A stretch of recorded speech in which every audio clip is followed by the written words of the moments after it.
අයිබෝන් ආදරණීය දුවේ පුතේ. තවත් බොහොම ලස්සන රචනාවක් ලියන විදිහ කියලා දෙන්නයි මම අද සූදානම් වෙන්නේ. ඉතින් මේ අද අපි ඉගෙන ගන්න 11 වෙනි රචනාව. සෑම රචනාවකදීම මම ඔබට කියලා දුන්න ලස්සන වචන. උක්ත ආඛ්‍යාත ගලපන විදිහ. දැන් ඔබට ඒව පුළුවන් කියලා මම හිතනවා. ඒ වගේම තමයි විරාම ලකුණු ගැන, නාම විශේෂණ පද, උපමා ආදී ගැන කියලා දුන්නා. ඉතින් මේ වගේම තවත් බොහොම ලස්සන මාතෘකාවක් යටතේ රචනාවක් ගොඩනගන ආකාරය අද අපි පාඩමෙන් ඉගෙන ගනිමු. මෙන්න බලන්න අද මාතෘකාව මට ලොතරැයියක් ඇදුනොත්. මට ලොතරැයියක් ඇදුනොත්. ඔයාලා දන්නවනේ ලොතරැයි ගැන. අර බලන්නකෝ අර ටිකට් විකුණන පොඩි පොඩි කවුන්ටර්ස් තියෙනවා. අන්න ඒ තැන්වල ඉන්න මාමලා නැන්දලා වාසනාව අදා දිනවා. අහලා තිනව නේද? අන්න එහෙම කියමින් සුපිරි කෝටි මල්ල කවුද දිනාගන්නේ? සුපිරි ජය මල්ල මේ පාර කවුද දිනාගන්නේ කියලා අවසාන ටිකට් 10යි කියලා ඔන්න විකුණනවා. ඉතින් ඔයාලගේ අම්මලා තාත්තලාත් මේ ටිකට් මිලට ගන්නවා. ඒ වගේම රූපවාහිනියේ අර බෝල වගේක් එහෙම කැරකිලා අංක තෝරන්නේ. ඒ විදිහට තෝරලා වටිනා මුදල් ත්‍යාග ලබා දෙනවා. සමහර ලාවට මෝටර් රථ ඒ වගේ වාහන එහෙමත් ලබා දෙන අවස්ථා තියෙනවා. ඉතින් අපි හිතමු දැන් ඔන්න ආදරණීය දුවේ පුතේ ඔබට ලොතරැයියක් ඇදිලා කියලා හිතලා තමයි මේ රචනාව ලියන්න තියෙන්නේ. එතකොට ලොතරැයියක් ඇදුනොත් ඔබ මොකද කරන්නේ? ඔබ මොනවද කරන්න බලාපොරොත්තු වෙන්නේ?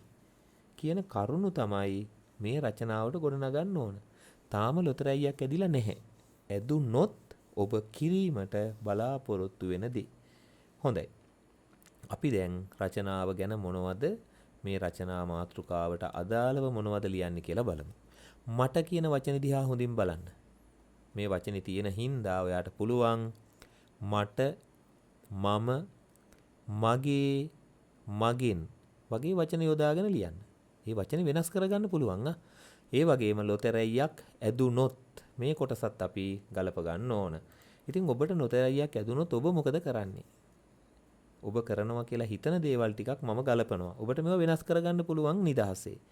දැන් මම හිතනවා මේ ලොතරැයි ඇදුණු දරුවා. ඒ දරුවගේ මල්ලිට, එහෙම නැත්නම් නංගිට, නැත්නම් අයියට, එහෙම නැත්නම් අක්කට යම් කිසි දෙයක් අරන් දෙනවා කියලා. ඉතින් මම හිතුවා පාපැදියක් අරන් දෙනවා කියලා. ඊට පස්සේ මම හිතුවා මේ දරුවා තමන්ගේ පාසලේ පුස්තකාලයට පොත් අරන් දේවි කියලා. ඒ වගේම තව මං හිතුවා මෙහෙම දෙයක්. තමන්ගේ යහළු මිතුරු මිතුරියන්ට අපි හැමෝටම ඉන්නවනේ යහළුවෝ. අන්නේ මිතුරු මිතුරියන්ට යම් කිසි රසවත් ආහාර හරි නැත්නම් තෑගි භෝග හරි අරන් දේවි කියලා මට හිතුණා. මීට අමතරව ඔබට තව ඇති වෙනකල් ලස්සන නිර්මාණශීලී දේවල් මීට අමතරව ඔබ කරන හොඳ වැඩ තියෙනවනේ. ළමා නිවාසයකට දානයක් දෙන්න පුළුවන්, වැඩිහිටි නිවාසයකට සලකන්න පුළුවන්, රෝහලකට මේ ඕන දෙයක් ගලපලා ලස්සනට වැකි හදන්න. දැන් අපි බලමු ඔබ වෙනුවෙන් මම නිර්මාණය කරන ආදර්ශ රචනාව සහ ඔබ මතක තියාගන්න ඕන විශේෂ ස්ථාන. මම පළවෙනි වගන්තිය මෙහෙමයි ආරම්භ කරන්නේ. මට ලොතරැයියක් ඇදුනොත් මම මල්ලීට පාපැදියක් ගෙනවිත් දීමට බලාපොරොත්තු වෙමි. මේ බලන්න මට ලොතරැයියක් ඇදුනොත් මම මගේ මල්ලීට පාපැදියක් ගෙනවිත් දීමට බලාපොරොත්තු වෙමි. මෙච්චරයි. දැන් මේකේ තියෙන විශේෂ යෙදුමක් අද මම ඔයාලට කියලා දෙනවා. මේ අනාගත කාලය ගැන කියවෙනකොට ඔයාට පුළුවන් බලාපොරොත්තු වෙමි කියන ක්‍රියාපදයේ යොදා ගන්න. බලාපොරොත්තු වෙමි. තාම ගෙනත් දීලා නැහනේ. බලාපොරොත්තු වෙනවා. බලාපොරොත්තු වෙන්නේ කවුද දන්නවද? කියන්න බලන්න. ඔව් මම තමයි බලාපොරොත්තු වෙන්නේ. මම මල්ලීට පාපැදියක් ගෙනවිත් දීමට බලාපොරොත්තු වෙමි. මට ලොතරැයියක් ඇදුනොත් දැන් මම මතක තියාගන්න. මට ලොතරැයියක් ඇදුනොත් මම මල්ලීට පාපැදියක් ගෙනවිත් දීමට බලාපොරොත්තු වෙමි. දැන් අපි දෙවෙනි වැකිය හදමු. මම සිසුන්ට කියවීම සඳහා පාසලේ පුස්තකාලයට පොත් ලබා දෙමි. දැන් මේක ගොඩක් හොඳ කාර්යයක්නේ. අධ්‍යාපනය, දැනුම, නුවණ ඊට පස්සේ ජීවිතය ගැන අවබෝධය වර්ධනය කරලා දෙන්න පුළුවන් පොත්වලට. ඒ නිසා මම සිසුන්ට කියවීම සඳහා පාසලේ පුස්තකාලයට පොත් ලබා දෙමි. ඉතින් ඔබට මේ වගේ තව ඇති වෙනකල් වැකි ගොඩනගා ගන්න පුළුවන් බව දැන් පේනවා නේද?